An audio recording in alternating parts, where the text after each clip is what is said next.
اعوذ باللہ من الشیطان الرجیم بسم اللہ الرحمن الرحیم حرمت علیکم حرام قرار دیے گئے ہیں تمہارے اوپر المیتۃ نمبر 1 مردار، والدم اور خون، ولحم الخنزیر اور خنزیر کا گوشت، وما اہل لغیر اللہ بہ اور ہر وہ چیز جس پر غیر اللہ کا نام پکارا جائے،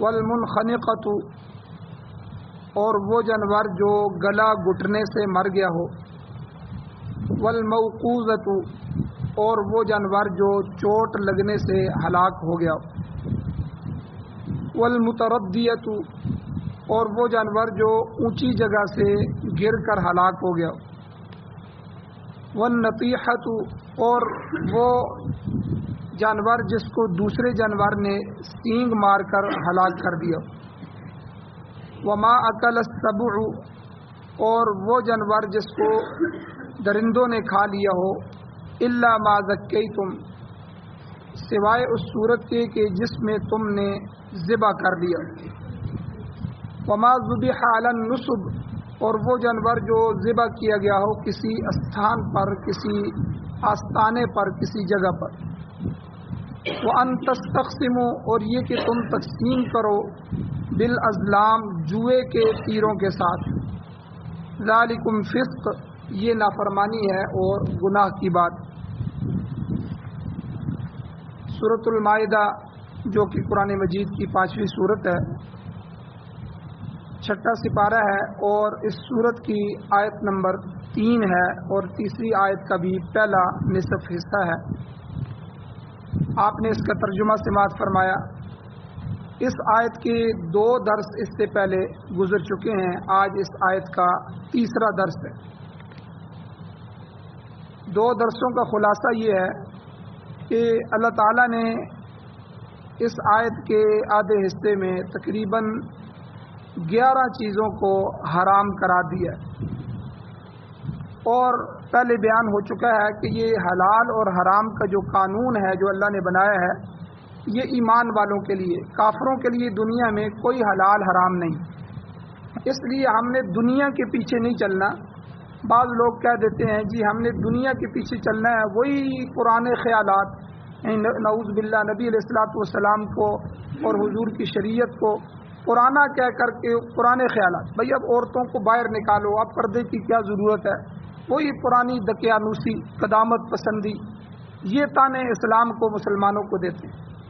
تو بہرحال دنیا چاہے ننگی ہو جائے، چاہے جو بھی ہو جائے، ان کا جو مرضی کلچر ہو جائے، ہمارے لیے جو ضابطۂ حیات ہے، زندگی گزارنے کا جو طریقہ ہے، وہ اسلام ہے۔ اللہ تعالیٰ نے ہمارے لیے ہر چیز کو، ہر طریقے کو مقرر کر دیا۔ تو قرآن مجید میں اللہ تعالیٰ نے ہمارے لیے حلال اور حرام کو بھی واضح فرما دی۔ تو اسی میں سے یہاں بھی اللہ تعالیٰ نے سورہ مائدہ میں بھی، پھر سورہ انعام میں بھی آئے گا، سورہ نحل میں بھی، اور کچھ سورہ بقرہ میں گزر چکا ہے، اس کے علاوہ بھی کئی صورتوں میں حلال اور حرام کو اللہ نے واضح فرمایا۔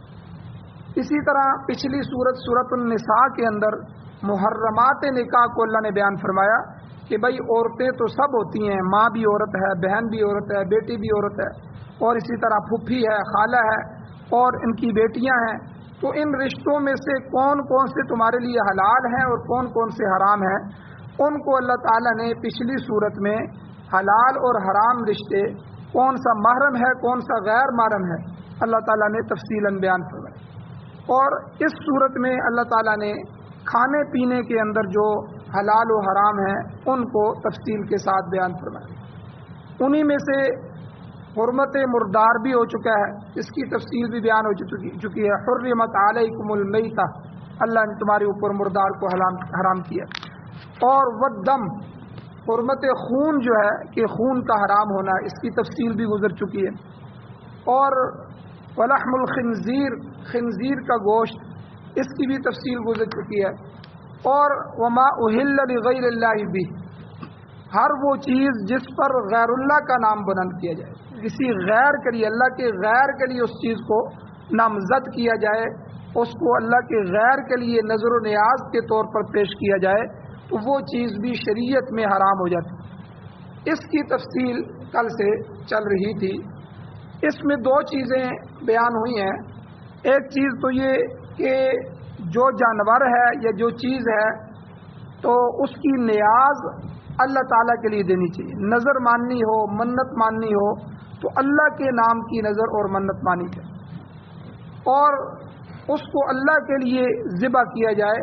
صحیح طریقہ یہی ہے کہ اللہ کے نام پہ ذبح کر کے، اللہ کے لیے وقف کر کے، اللہ کے نام کا صدقہ دے کے، اس کے بعد جب ذبح ہو جائے پھر اس کا ایصال ثواب آپ کسی بزرگ، کسی ولی، کسی نبی، کسی ہستی کو بھی کر سکتے ہیں، لیکن کسی نبی، بزرگ، ولی کے نام کا جانور ذبح نہیں کر سکتے۔ ان کے نام کا کہہ کے کہ یہ میں ان کے نام پر ذبح کر رہا ہوں، ان کو خوش کر رہا ہوں، ان کی رضا کے لیے دے رہا ہوں تاکہ یہ کل ہم سے راضی ہوں گے یا دنیا میں ہماری مرادیں پوری کریں گے یا کل قیامت کے دن ہماری سفارش کریں گے، تو یہ سارے شرکیہ عقائد۔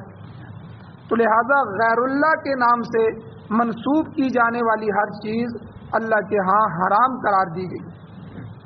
اور اسی طرح اگر چیز حرام ہو، حرام چیز کو اللہ کا نام لے کے حلال بھی نہیں کیا جا سکتا، یہ دوسرا مسئلہ۔ جیسے خنزیر ہے، اللہ نے اس کو حرام قرار دیا ہے، اب 1000 دفعہ اس کو ذبح کرتے ہوئے بسم اللہ اللہ اکبر پڑھا جائے تو وہ حلال نہیں ہو۔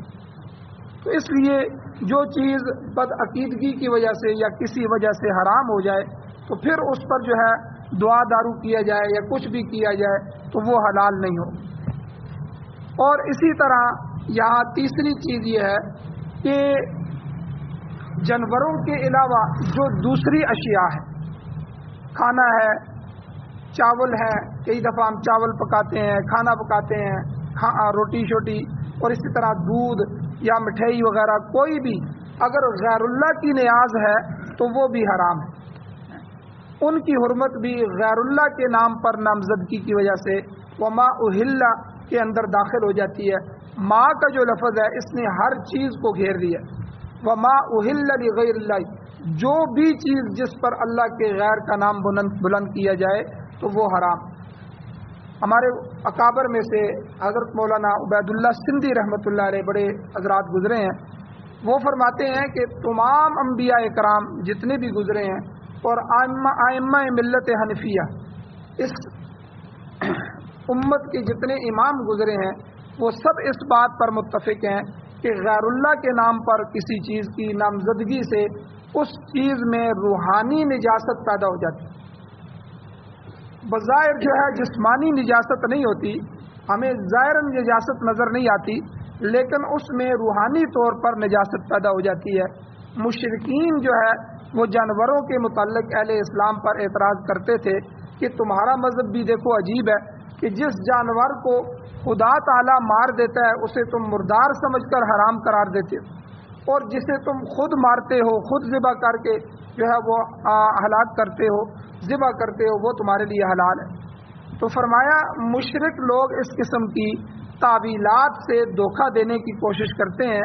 حقیقت میں موت تو ہر حالت میں من جانب اللہ ہوتی ہے، چاہے کوئی جانور طبی طور پر مر جائے، یعنی اللہ تعالیٰ اسے مار دیں، وہ مردار ہو جائے، یا تم اسے ذبح کر دو، تو مگر اللہ کا نام لے کر ذبح کرنے میں اس کے اندر پاکیزگی پیدا ہوتی ہے، جبکہ غیر اللہ کے نام سے ذبح کرنے میں اس میں نجاست پیدا ہو جاتی ہے، اگرچہ وہ نجاست نظر نہیں آتی۔ اس کی مثال خود مشرک کی سی ہے کہ اللہ تعالیٰ نے قرآن مجید میں مشرک کو فرمایا انما المشرکون نجس، یعنی مشرک لوگ ناپاک ہوتے ہیں، اگرچہ وہ مشرک نہا کر دھو کر اچھے کپڑے پہن کے آ جائے، خوشبو لگا کے آ جائے، بظاہر تو وہ پاک صاف ہے، مگر ان کی بدعقیدگی کی وجہ سے، ان کے گناہوں کی وجہ سے ان میں روحانی نجاست پیدا ہو چکی ہے، ان کی روح نجس ہو چکی ہے جو نظر نہیں آتی۔ اسی طرح غیر اللہ کے نام پر جب جانور ذبح کیا جائے یا بغیر ذبح کے جو جانور مر جائے جسے مردار ہم کہتے ہیں، تو وہ جانور بھی بہرحال حرام ہوگا، اگرچہ اس کی نجاست نظر نہیں آتی، سامنے وہ گوشت صاف ستھرا نظر آ رہا ہوتا ہے، لیکن حقیقت میں اس میں روحانی نجاست پیدا ہو جاتی. اسی طرح شاہ عبد العزیز محدث دہلوی رحمۃ اللہ علیہ نے اپنی تفسیر میں لکھا ہے، اور حضرت مولانا قاسم نانوتوی رحمۃ اللہ علیہ نے اس سلسلے میں ایک نہایت اہم مکتوب لکھا ہے. اس میں بھی فرماتے ہیں کہ جو جانور غیر اللہ کے نام پر اس لیے نامزد کر دیا جائے کہ وہ غیر اللہ جو ہے، اللہ کا غیر، وہ راضی ہو کر ہماری مرادیں پوری کرے گا، تو وہ جانور حرام ہی رہے گا، چاہے ذبح کے وقت اس پر اللہ کا نام دیا جائے. تو یہ جو ہے تفصیل اس لیے بیان کی ہے تاکہ سمجھ آ جائے کہ ہم نے جب بھی کوئی صدقہ خیرات کرنا ہے، جب بھی نظر منت ماننی ہے، جب بھی کوئی جانور ذبح کرنا ہے، جب بھی کوئی چیز دینی ہے تو اللہ کے لیے دینی، اللہ کے غیر کے لیے نہیں دینی. جب اللہ کے لیے دے دی جائے تو اس عمل پر جو ہمیں ثواب مل جائے گا، اس ثواب کے لیے ہم کسی اور کے لیے اللہ سے درخواست کر سکتے ہیں، دعا کر سکتے ہیں. تو جیسے آج کل ہمارے گھروں میں صدقہ خیرات کیا جاتا ہے، کوئی جو ہے وہ دعا دارو کیا جاتا ہے، تو اس میں جو چیز بھی رکھی جائے، جو چیز بھی دی جائے، وہ اللہ کے نام کی دی جائے. اس کے بعد جو ہے وہ اپنے بزرگوں کے لیے، اپنے دادا کے لیے، اپنے مرنے والوں کے لیے جو ہے، اور کسی بھی بزرگ ہستی کے لیے اس کا ایصال ثواب کیا جا سکتا ہے کہ یا اللہ ان ہستیوں کو بھی اس کا ثواب عطا فرما. اور اسی طرح فرمایا تمہارے لیے مردار، خون اور خنزیر کا گوشت اور غیر اللہ کی نظر و نیاز یہ حرام قرار دیے گئے ہیں، اور اس کے علاوہ دیگر جانور بھی ایسے ہیں جو تم پر حرام ہیں. ان میں سے اگلا جانور اللہ نے فرمایا والمنخنقۃ، یہ منخنقہ وہ جانور ہے جو گلا گھٹ جانے سے مر جاتا ہے. کئی دفعہ جس کو ہم کہتے ہیں جی فلاں بکری فلاں بھینس تھی، اس کو پھا آ گیا، یعنی وہ اپنی جگہ پہ رسی کو مروڑتی رہی تو رسی جو ہے وہ ٹائٹ ہوتی رہی اور اس کا گلا بند ہو گیا، یا کسی انسان نے اس کے گلے میں رسی ڈال کے دبا دیا، یا کسی طرح بھی گلا گھٹ جائے. گلا گھٹ جانے سے اگر دم نکل جائے تو وہ جانور بھی حرام ہو جاتا ہے. تو منخنقہ اسے کہتے ہیں. اور اگلا جانور والموقوذۃ، اللہ نے فرمایا جو جانور چوٹ لگنے سے مر جائے وہ بھی حرام ہے. کسی نے اینٹ اٹھا کے جانور کو مار دی، وہ دماغ میں لگ گئی ہے کسی جگہ، یا کسی نے پتھر مار دیا، یا لکڑی وغیرہ ہاتھ میں تھی، ڈنڈا وغیرہ، اس نے اس سے اس کو ضربیں لگائی تو اس سے جانور ہلاک ہو گیا، تو بھی یہ حرام کی فہرست میں آ جائے گا. اسی طرح جب کسی جانور کو شکار کیا جاتا ہے تو تب بھی جانور کو مارا جاتا ہے. تو جانور پر تیر پھینکا جاتا ہے، یا گولی ماری جاتی ہے، یا کوئی چیز ماری جاتی ہے، تو اس کے بارے میں بھی مسئلہ سن لیں. حضور علیہ الصلوۃ والسلام کا ارشاد ہے کہ جس جانور کو تیر مارا جائے اور تیر جا کے سیدھا لگے اور وہ جانور ہلاک ہو جائے تو وہ حلال ہوگا. تیر کو بسم اللہ اللہ اکبر کہہ کے چھوڑا جائے اور تیر جو ہے وہ سیدھا جا کے اس کی نوک لگے اور نوک جانور کے جسم میں لگ جائے تو اس سے چونکہ خون بہہ جاتا ہے تو خون بہنے کی وجہ سے جو ہے وہ جانور حلال ہوگا. لیکن جس کو چپٹا جو ہے چوڑائی کے اندر جا کے تیر لگے تو وہ تیر مارا، لیکن تیر کی سپیڈ بہت زیادہ ہے، لیکن سیدھا جانے کی بجائے چوڑائی میں جا کے اس کو لگ رہا ہے اور اس کے دباؤ کی وجہ سے وہ جانور ہلاک ہو گئے. فورس جسے کہتے ہیں، اس فورس کی وجہ سے جانور ہلاک ہو جائے گا تو وہ جانور حلال نہیں ہوگا، وہ حرام ہوگا. تو اسی طرح جو ہے غلیل ہے، غلیل سے کسی چڑیا کو یا کسی جانور کو مارا، یا بندوق کی گولی چلانے سے ہلاک ہونے والا جانور بھی، اس کا بھی یہی حکم ہے کہ وہ حلال نہیں ہوگا، کیونکہ اس سے جانور کو جب جا کے پتھر جو ہے غلیل وغیرہ سے لگتا ہے تو اس سے وہ دباؤ جانور کو پڑتا ہے. جو ذبح کے وقت چیز کوئی اندر داخل ہو کے خون نکال رہی ہے، ایسا نہیں ہوتا تیر کی طرح، بلکہ یہ ایک دباؤ ہے، فورس ہے، جس کی وجہ سے جانور ہلاک ہو رہا ہے. اور گولی میں بھی اسی طرح ہے کہ گولی جا کر جب لگتی ہے تو اس سے بھی اس طرح چوڑائی کے اندر خون نہیں نکلتا اور اس میں ایک دباؤ ہوتا ہے، جس دباؤ کی وجہ سے وہ جانور ہلاک ہوتا ہے. تو اسی طرح کسی نے جانور کو مکہ مار کر یا کسی لکڑی وغیرہ سے ضرب لگا کے ہلاک کر دیا تو وہ بھی حرام ہوگا. ہاں البتہ اگر مرنے سے پہلے پہلے وہاں پہنچ گیا اور شرعی طریقے سے ذبح کر لیا تو پھر وہ جانور حلال ہو جائے گا. اور اس کے آگے فرمایا اللہ تعالیٰ نے والمتردیۃ، وہ جانور بھی حرام ہے جو کسی اونچی جگہ سے، ٹیلے سے، دیوار سے، پہاڑ سے یا چھت سے گر کر مر جائے۔ کئی جانور ایسے ہوتے ہیں وہ شرارتی مزاج کے ہوتے ہیں، جانور درختوں پہ چڑھ جاتے ہیں، یعنی دیواروں پہ چڑھ جاتے ہیں۔ کئی بکری وغیرہ ہم نے دیکھا دیوار پہ چڑھ گئے، چھت پہ چڑھ گئے، تو وہاں سے اگر وہ گر جاتے ہیں نیچے تو گر کے ہلاک ہوتے ہیں۔ کئی پہاڑی علاقوں میں جانور، گائے وغیرہ اوپر پہاڑ پہ چڑھ رہے ہوتے ہیں، وہاں گھاس وغیرہ کھا رہے ہوتے ہیں، کئی دفعہ وہ بالکل کونے کنارے میں چلے جاتے ہیں اور وہاں سے کوئی پتھر وغیرہ لڑک گیا اور وہ جانور نیچے چلا گیا۔ تو کوئی بھی ایسی صورت ہو تو متردیہ اس جانور کو کہتے ہیں کہ جو اونچی جگہ سے نیچے گر کے ہلاک ہو جائے۔ تو ایسے جانور کو بھی جب ہلاک ہو گیا، مر گیا، روح نکل گئی، تو ایسا جانور بھی حرام ہو جاتا ہے۔ اور والنطیحہ، اگلا قرآن مجید میں اللہ نے فرمایا وہ جانور بھی جو دوسرے جانور کے سینگ مارنے سے ہلاک ہو جائے۔ کئی جانوروں کے سینگ بہت تیز ہوتے ہیں، یا وہ اگر کسی کو سینگ مار دیں تو وہ بھی اسی طرح ہے کہ جس طرح کوئی چیز اس کے جسم میں گھس جائے۔ تو اگر ایسا ہو گیا تو اس کو ذبح نہیں کیا جا سکا تو وہ جانور اگر مر جائے، روح نکل جائے، تو وہ جانور بھی حرام ہو جاتا ہے۔ اس کے علاوہ ایک جانور کو اللہ تعالیٰ نے ذکر فرمایا وما اکل السبع، جسے درندے پھاڑ جائیں، درندوں کا شکار ہو کر مر گیا تو وہ بھی حرام ہو گیا۔ الا ما ذکیتم، یہ صورت اللہ تعالیٰ نے مستثنا فرمائی، سوائے اس کے کہ اسے تم نے ذبح کر لیا۔ کسی درندے نے، کئی دفعہ جنگلوں میں آپ نے دیکھا ہوگا شیر وغیرہ کسی کو شکار کرتے ہیں تو وہ شکار کو قابو کرنے کی کوشش کرتے ہیں تو اس کو زخمی کر دیتے ہیں، بعض دفعہ اس کی ایک ٹانگ توڑ دیتے ہیں، الگ کر دیتے ہیں، اور باقی جانور ٹھیک ہوتا ہے۔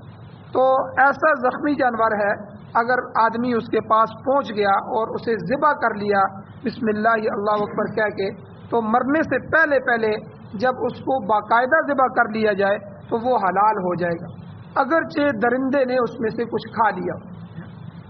تو یہ ساری تفصیل پہلے جانوروں میں بھی ہے کہ جو جانور متردیۃ والنطیحۃ والموقوذۃ، کہ یہ سارے جانور اگر ہلاک ہونے سے پہلے، روح نکلنے سے پہلے بندہ پہنچ جائے اور ان کو شرعی طریقے سے ذبح کر لے تو ذبح کرنے کے ساتھ یہ بھی حلال ہو جائیں گے۔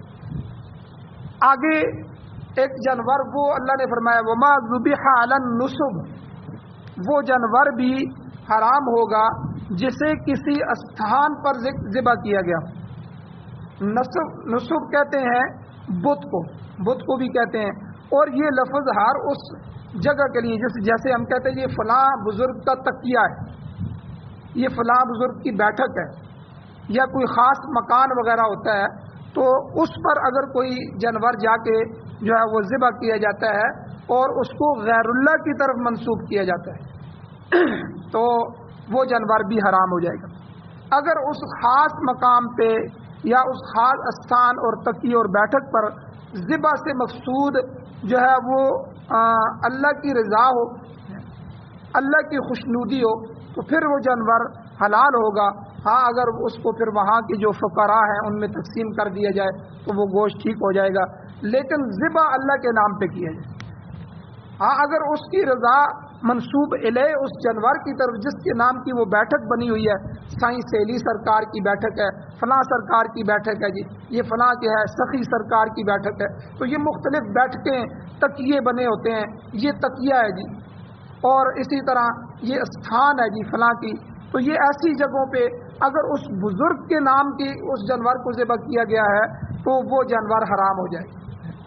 ہاں اس کے استھان پہ جا کے فقراء آتے ہوتے ہیں، کچھ لوگ آتے ہیں بیٹھے ہوتے ہیں، اللہ کے نام پہ جانور ذبح کیا جائے، پھر اس کو ان فقراء میں تقسیم کر دیا جائے، پھر تو ٹھیک ہے۔ پیچھے میں نے تفصیل بیان کی کہ جانور ذبح اللہ کے نام پہ کرنا ہے، اللہ کی رضا کے لیے کرنا ہے، اللہ کی خوشنودی کے لیے کرنا ہے، کیونکہ نظر، منت، صدقہ، خیرات یہ کسی چیز کی بھی دیں گے تو یہ صرف اللہ کے نام کے ہو، غیر اللہ کے نام کے نہیں ہو۔ ہاں اس کے بعد اس کو جہاں مرضی تقسیم کرنا چاہیں آپ اس کو تقسیم کر سکتے ہیں۔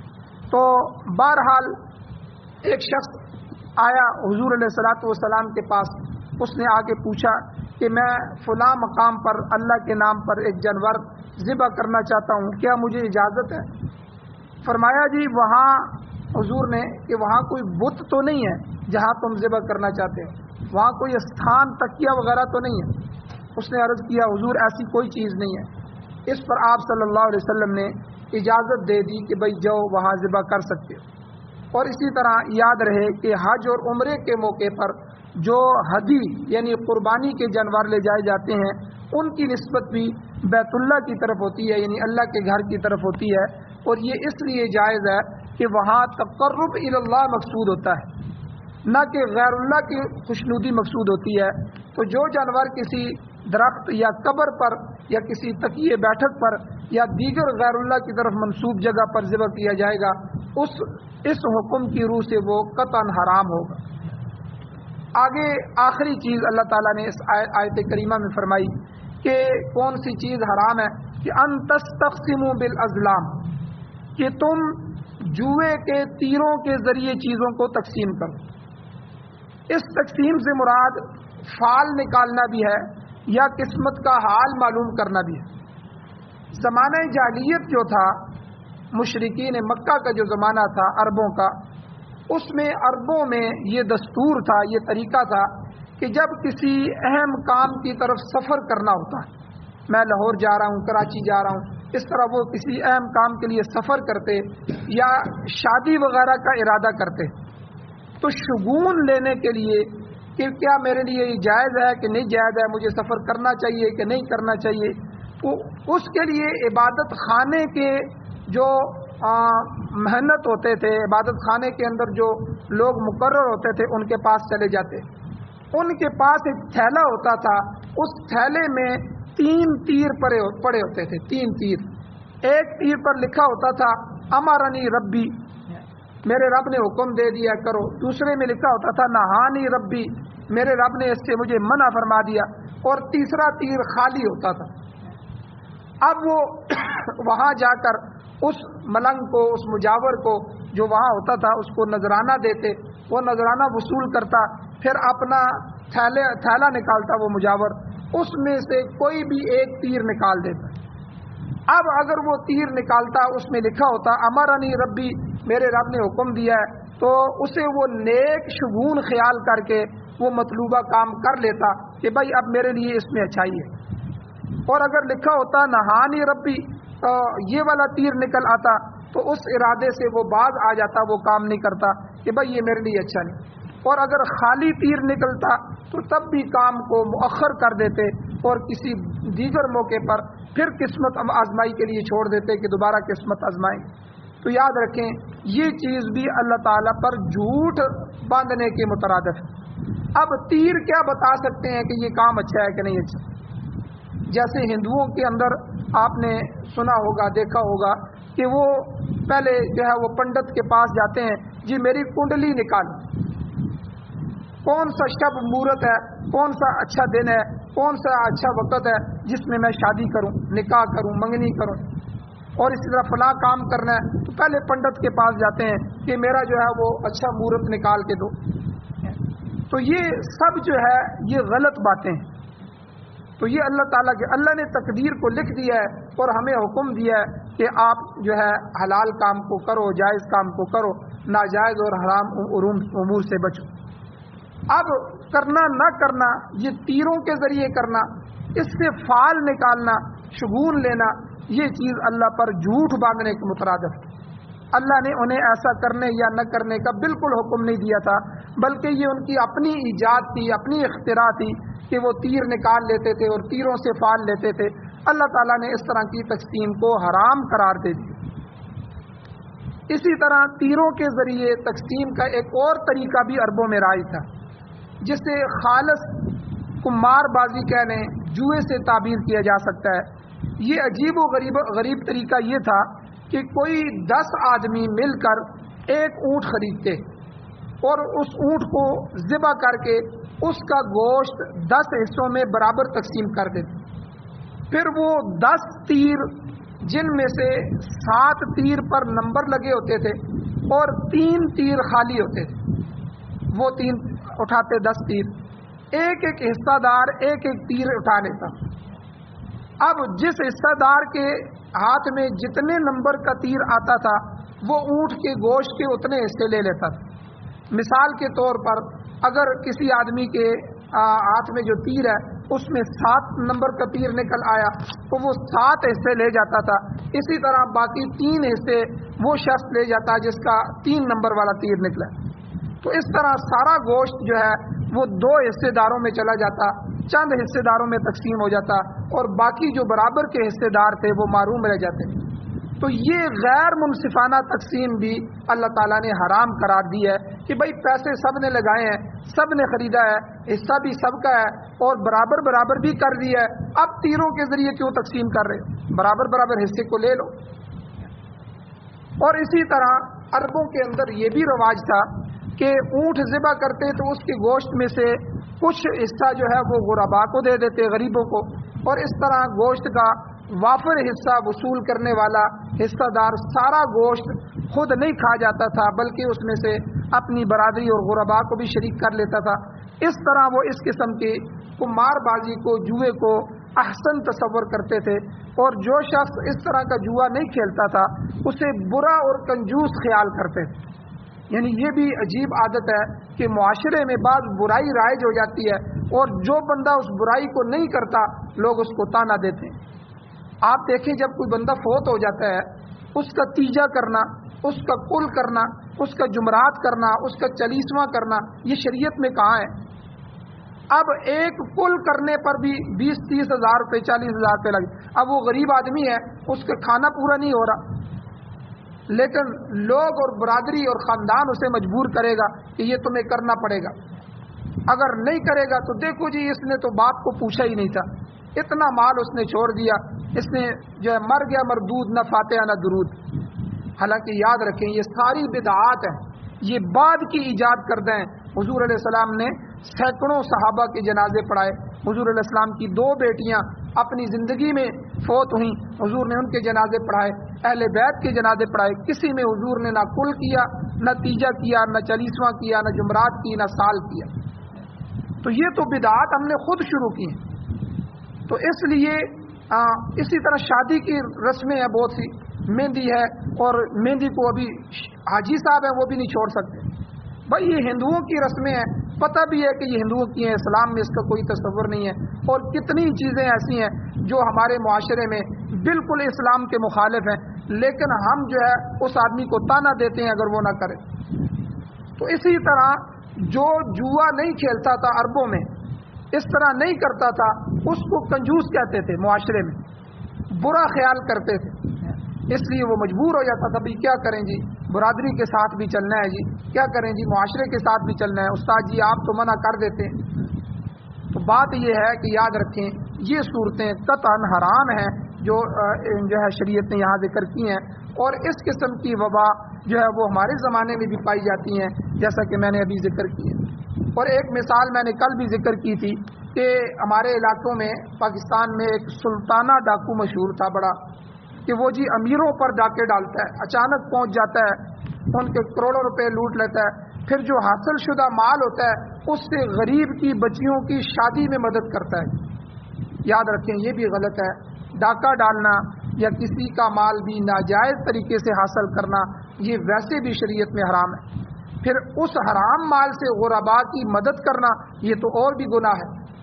ایک چیز حرام کمائی, حرام کے بارے میں اسلام کا ضابطہ یہ ہے کہ بھئی آپ نے سود لیا آپ کو پتہ نہیں تھا, رشوت لیتے رہے آپ کو پتہ نہیں تھا, آپ غلط طریقے سے مال کماتے رہے آپ کو پتہ نہیں تھا. جب پتہ لگ گیا مسئلہ تو اس مال کو اپنے آپ سے نکالو.